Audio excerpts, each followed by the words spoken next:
चलिए, झारखंड में जो हुआ उससे हम आपको लगातार अपडेट करा रहे हैं। हेमंत सोरेन आने वाले हैं मीडिया के सामने, लेकिन उससे पहले बिहार के रुख कर लेते हैं एक बार, जहां अप्रत्याशित चुनाव परिणाम कहा जा रहा है। 4 सीटों पर उपचुनाव हो रहे थे, लेकिन इन 4 सीटों पर हुए उपचुनाव में भी एक अप्रत्याशित परफॉर्मेंस देखने को मिला प्रशांत किशोर की पार्टी जनसुराज के प्रत्याशियों द्वारा। चुनाव परिणाम के बाद पीके मीडिया को संबोधित कर रहे हैं, आपको सीधे लिए चलते हैं। कॉम्प्लेक्स स्टेट में जहां 50 बरस से जाति धर्म की ऐसी काई जमाई हुई है कि कोई यहां खड़ा होकर मुखिया का चुनाव लड़ने का भी हिम्मत नहीं कर पाता है, वहां पर किसी एक नए प्रयास को 10% वोट 1 महीने के अंदर मिला है, तो वो जलवा है कि नहीं वो आप पर है।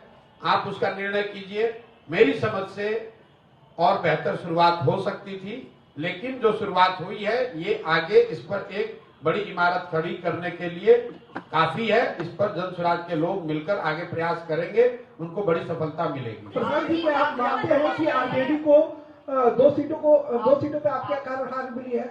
ये बिल्कुल बकवास बात है। हमारे अभी तो आपने कहा हमारा कोई कुछ जलवा ही नहीं है, अभी आप कह रहे हैं कि हमारे चलते दो सीट पे हार गया। ये आरजेडी वाले हारने के बाद, ये 30 साल पुरानी पार्टी है, हर जगह हारे हैं। हारने के बाद अब दोषारोपण दूसरे पर करेंगे। मेरे भाई, आप बेलागंज का बूथ वाइज सीट निकाल कर देख लीजिए वोट। वहां के मुसलमानों ने, बेलागंज के मुसलमानों ने जदयू को, भाजपा को वोट दिया है। और मैं आपके माध्यम से बिल्कुल ये क्लियर कर देना चाहता हूं, बेलागंज के मुसलमानों ने जनसुराज को वोट नहीं दिया है। उन्होंने सबसे ज्यादा वोट वहां पर जदयू भाजपा के उम्मीदवार को दिया है। आप बूथ वाइज जो बेलागंज के बड़े मुस्लिम गांव हैं, वहां पर जो वोट पड़ा है उसको निकाल कर देख लीजिए। तो अगर राजद वाले ये कह रहे हैं, अगर हम लोग इमामगंज में चुनाव नहीं लड़ते तो मांझी जी को जो 55,000 वोट मिला है, एनडीए के कैंडिडेट को सबसे कम वोट कहां मिला है? इमामगंज में। बाकी हर जगह एनडीए के उम्मीदवार को करीब करीब 70,000 वोट मिला है। एकमात्र इमामगंज ऐसी सीट है जहां पर एनडीए के उम्मीदवार को 55,000 से कम वोट मिला है।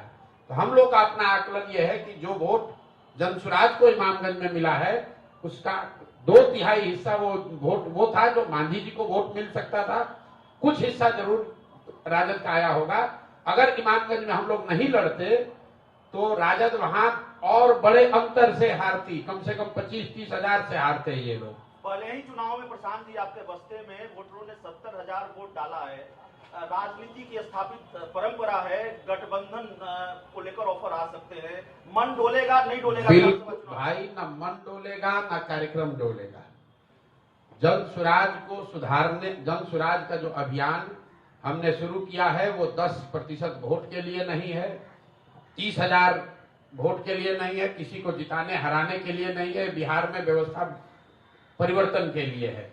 और वो मैं इस बात से मैं पहले भी कहता रहा हूं कि मैं इस बात से वाकिफ हूं कि ये कठिन काम है, लेकिन कठिन है इसीलिए मुझे करना है।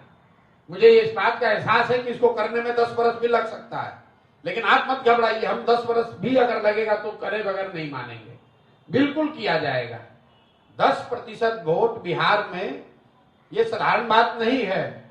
जो लोग आप पत्रकार है, राजनीति कवर करते हैं, कौन दूसरा दल है जो यहाँ 3 दल रूलिंग दल है जो गठबंधन में लड़ते हैं? पिछले बार विधानसभा चुनाव में भाजपा को 19.6% वोट आया है बिहार में। 19.6% भाजपा को वोट आया है। देश की सबसे बड़ी पार्टी है। और हम लोग 1 महीना पहले पार्टी बना है। सिंबल जनसुराज को 1 नवंबर को मिला है।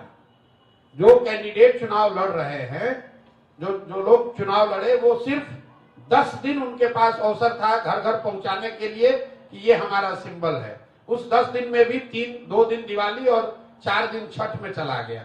मैं इसका एक्सक्यूज नहीं दे रहा हूं, मैं बार बार कह रहा हूं हमारी कमी है और बेहतर होना चाहिए। लेकिन अगर कमी भी है तो 0 से 10 हमने पहुंचाया है, तो 10 के ऊपर भी ले जाने की जिम्मेवारी जनसुराज के साथियों की है। अब घबराइए नहीं, इसको आगे ले जाने का पूरा प्रयास करेंगे और उसमें सफलता भी मिलेगी। गलती की कोई बात नहीं है। देखिए, गलती ये है कि दल नया है, सिंबल नया है, प्रत्याशी नए हैं, और जिन 4 क्षेत्रों में चुनाव हुआ है वहां पर कोई पदयात्रा नहीं हुई है, वहां जन सुराज का कोई संगठन पहले से है नहीं। इसके चलिए, तो बिहार की तस्वीर साफ है। 4 सीटों पर स्पष्ट परिणाम, एनडीए की जीत।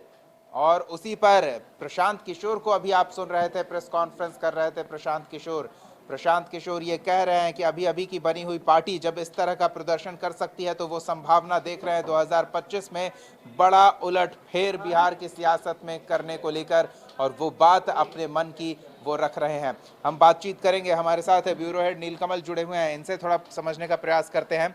परिणाम तो साफ है, उस पर हम पहले भी बात कर लेंगे, लेकिन